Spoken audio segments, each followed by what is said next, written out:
Assalamualaikum warahmatullahi wabarakatuh, sahabat Bang Zai. Dimanapun Anda berada, semoga tetap dalam keadaan sehat walafiat.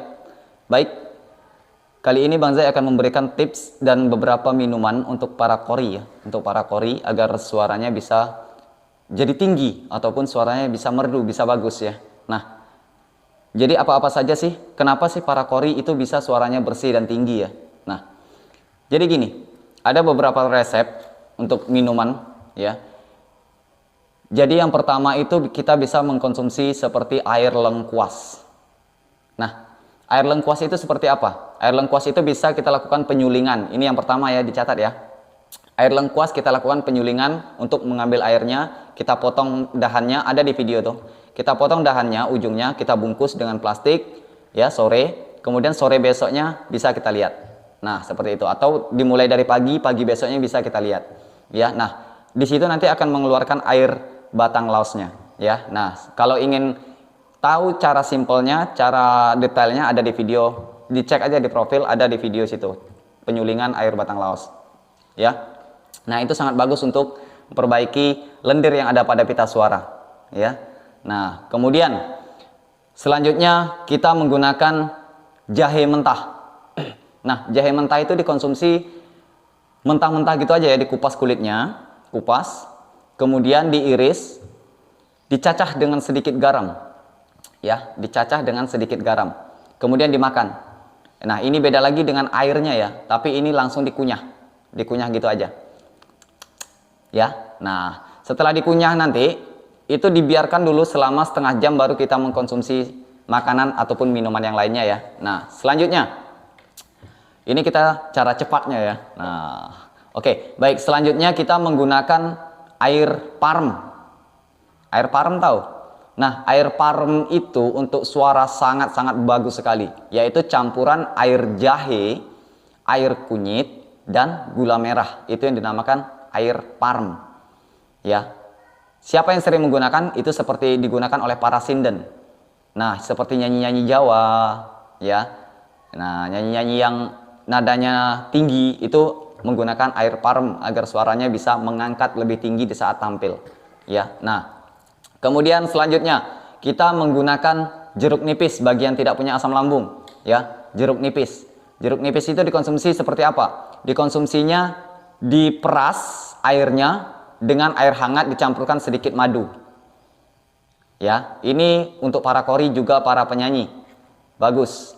Nah, kemudian nanti air jeruk itu setelah dicampurkan dengan madu dengan air hangat langsung dihabiskan. Nah, dalam takaran satu gelas segini ya, takaran satu gelas ini isikan satu biji jeruk yang besar, jeruk nipis ataupun jeruk lemon, kemudian dikasih setengah sendok madu, langsung diminum ya. Nah, kemudian selanjutnya kita bisa menggunakan air batang serai.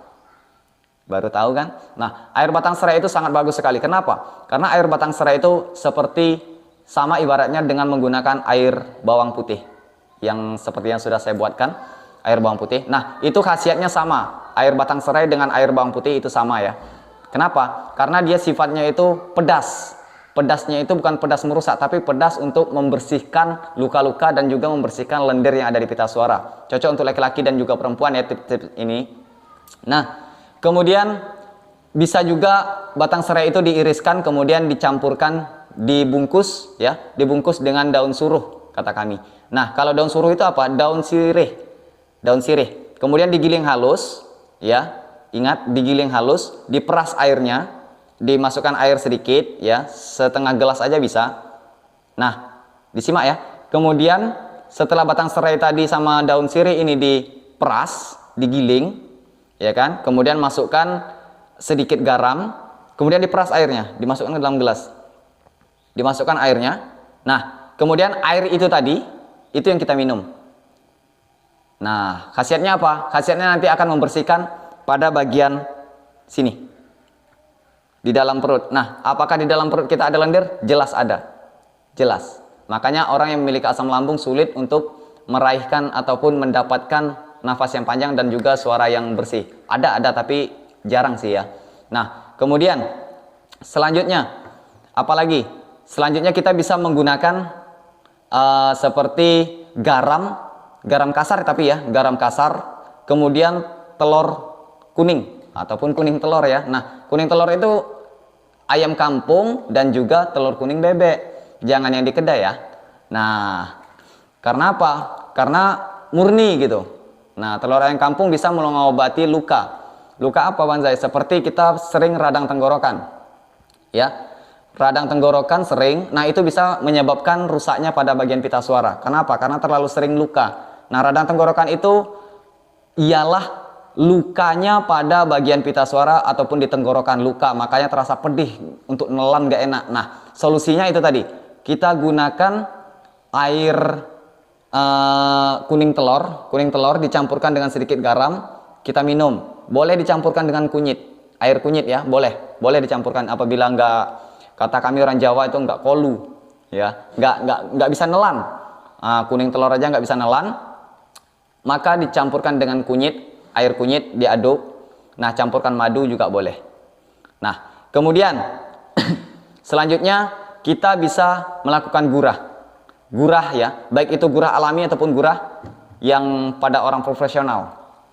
Yes, oke.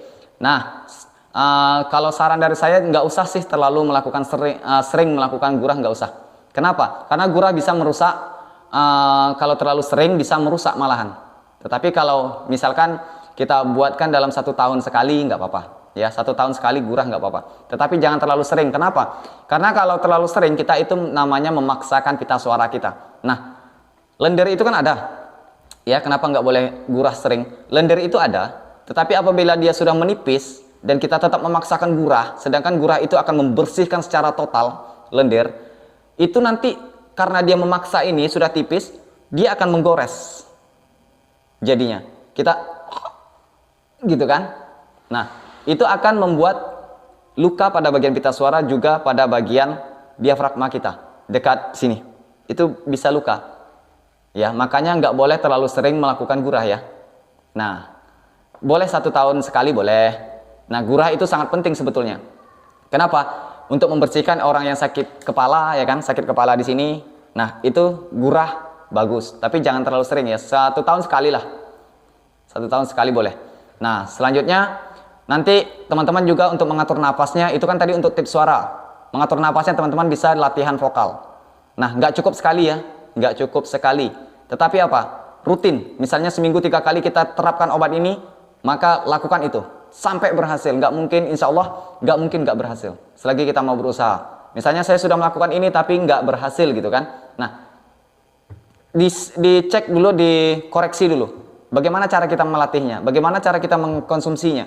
Apakah kita rutin ataukah kita mengkonsumsi obat pita suara tapi kita makan juga yang pedas-pedas, makan juga yang manis-manis, terlalu manis. Itu sama dengan tidak, sama dengan bohong ya. Jaga pola makan, kurangi makan pedas, kurangi makan berminyak. Insya Allah bisa semuanya. Baik, semoga Anda bisa mendapatkan suara-suara yang indah dan merdu untuk azan, qori, nyanyi, sholawatan, dan lain sebagainya.